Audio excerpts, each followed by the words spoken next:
mengenaskan kondisi rumah milik warga Dukuh Demalang dan salah satu sekolah yang ada di dekatnya.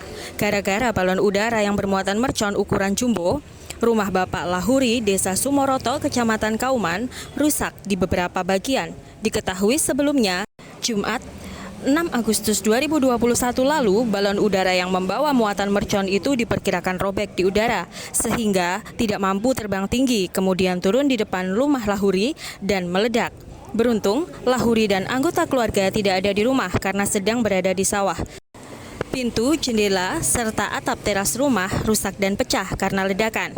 Tidak hanya rumah Pak Lahuri, salah satu ruangan sekolah yang dekat dari lokasi mengalami pecah kaca dan plafon.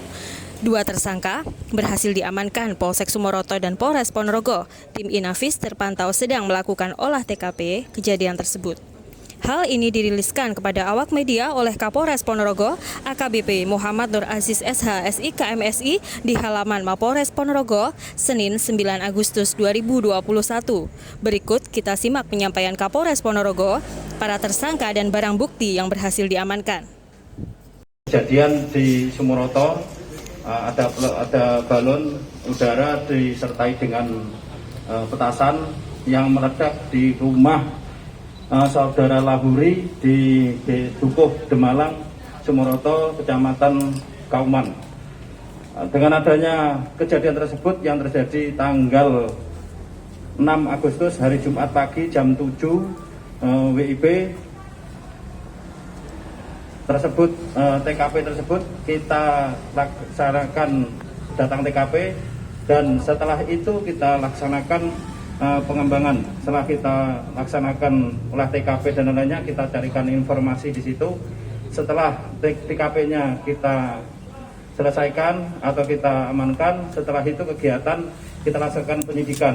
Setelah lakukan penyidikan, tersangkanya kita carikan dari manakah balon itu, ternyata di wilayah Siman.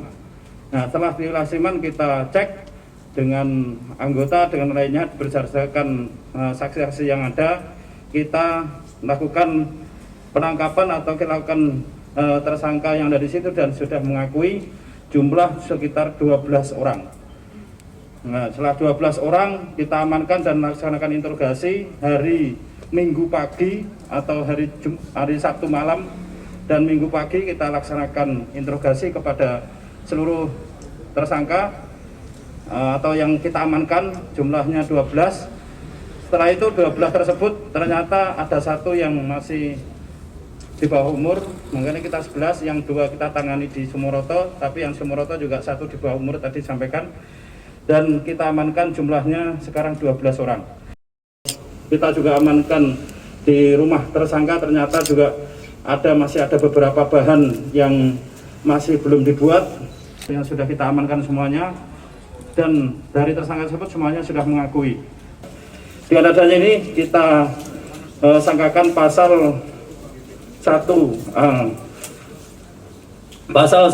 ayat 1 Undang-Undang Darurat Republik Indonesia nomor 12 tahun 51 dijuntukan pasal 55 dan atau pasal 56 KUHP.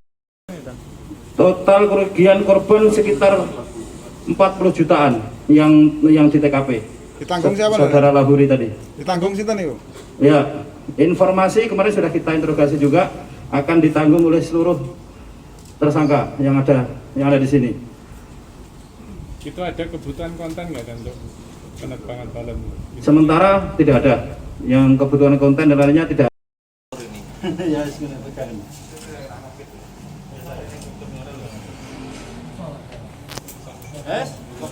Jadi khusus merton kamu yang paling tahu berarti ya? Bukan saya Pak, soalnya kita semua bisa, cuma dalam hal ini, dalam kasus ini memang sendiri yang dapat bikin itu. Ya Pak. Belajarmu dari mana tahumu itu? Saya dari YouTube Pak. Dari itu. Rumah itu kamu nggak kepikiran di otakmu itu? Keren Pak. Terus? Kita sebenarnya bisa mungkin meminimalisir bahwa mercon itu sudah habis sebelum balon turun. Caramu gimana mengukur itu bahan terbang? Dengan ada suhunya Pak. Jadi suhu petasan itu kita usahakan habis sebelum balon turun gitu. Dari Mapolres Ponorogo, Sri Kandiwarta melaporkan.